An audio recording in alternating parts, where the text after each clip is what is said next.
లైఫ్లో ఏదైనా ఉంటే ముందే ప్లానింగ్ చేసాం, పర్ఫెక్ట్ ఉండాలి. మన వాళ్ళకి కాదు అంటే వదిలేయాలి. లైఫ్లో ఒకటి గుర్తుపెట్టుకోవాలి, వస్తే రాని పోతే పోని ఉంటే ఉండని, ఈ మూడేరా మామ, మిగిలేదు ఏమీ ఉండదు. ఏంటంటే జస్ట్ అక్కడ సిచ్యువేషన్, మూమెంట్ అవేమీ లేదు. పని చేయాలంటే చేస్తూ పోవాలి, వస్తే రాని అవకాశం, పోతే పోని ఉంటే ఉండని, ఈ మూడు తప్ప జరిగేది ఏమీ ఉండదు లైఫ్లో. మనం ఏదైనా చేయాలంటే ముందుకు వచ్చి ఆటోమేటిక్గా చేసేయడం బెస్ట్ అది అన్నమాట. అంతే తప్ప కానీ లైఫ్లో ఉండేది ఏమీ ఉండదు మామ. ఏదైనా ట్రై చేస్తూ ఉంటే పర్ఫెక్ట్ దాని వెంబడి పడితేనే ఏదైనా పని అవుద్ది తప్ప కానీ.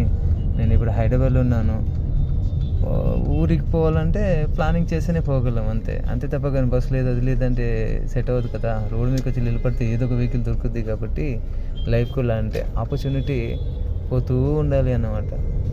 పోతూ ఉంటే ఏదో ఒకటి ఆపర్చునిటీ ఏదైనా దొరుకుతూ ఉంటే, ట్రై చేస్తూ ఉంటే ఏదైనా దొరికే ఛాన్సెస్ ఎక్కువ ఉంటుంది అన్నమాట. అంతే తప్ప కానీ కూర్చునే జాగాలు అన్నీ రావాలంటే ఏది రాదు కదా మామ. అందుకే ట్రై చేస్తూ ఉండాలి మనిషి అన్న తర్వాత.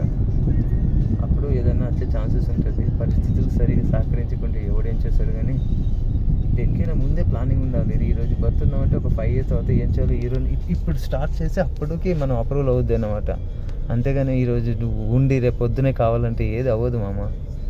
నేను చెప్పేది ఏంటంటే మన ప్రోగ్రామ్ సక్సెస్ కావడానికి ఏంటంటే ముందే ప్లానింగ్ చేసి పర్ఫెక్ట్ ఉంటే అయిపోద్ది. ఎప్పుడైనా గుర్తుపెట్టుకోవాలి, వేవేతో ఏమవుద్ది కానీ మినిమం 5,000 వేస్తే ఏదైనా పర్ఫెక్ట్గా ప్లానింగ్ అయ్యేది అనమాట.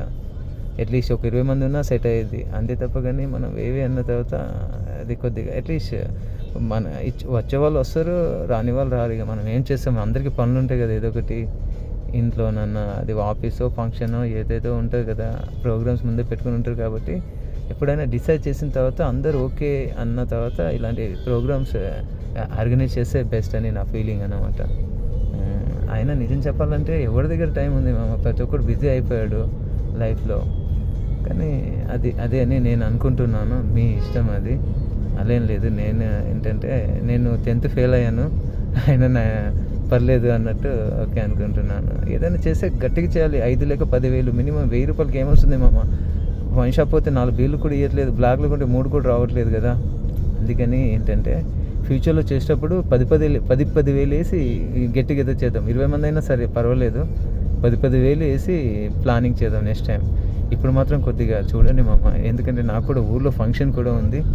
మీ ఇష్టం మామ, పోస్ట్పోన్ చేస్తారా మామూలుగా ఉంటుందా కొద్దిగా. అరే అని పేరేంటి, అడు పిట్లంలో ఉంటాడు కదా అడు కోమటోలు పిల్లోడు, అడు పేరు అని మర్చిపోయాను.